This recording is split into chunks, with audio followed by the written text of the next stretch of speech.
हाँ, 1 बजे और खेला करता, वो रोटी नहीं खा, समय भूल जाता है। लेकिन कथा में अगर उसको बिठा दो तो बड़ी आफत लगती है।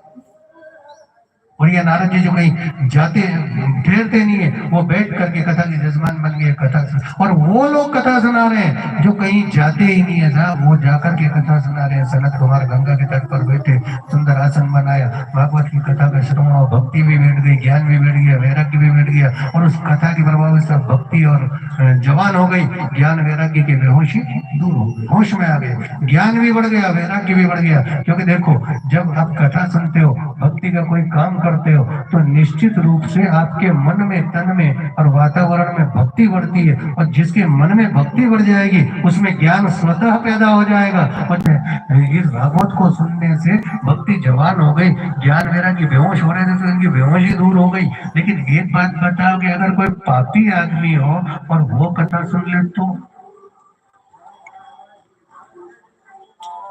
सनत कुमार ने कहा, आप पापी की बात करते हो, पापी से पापी हो, बड़ा पापी हो, पाप करते करते मर गया हो और मरने के बाद प्रेत बन गया, पिशाच बन गया, अगर उसके भी कान में भागवत पड़ जाए तो उसकी भी मुक्ति हो जाए। और भगवान अपने को तो जीते जी दे रहा है, ये परमात्मा की कृपा है। नहीं तो इतने लोग थोड़ी, बहुत सारे हैं, तो बहुत सारे ऐसे भी है जो फालतू यूं बैठे हैं और नहीं आए, ठंड घड़ी नहीं करा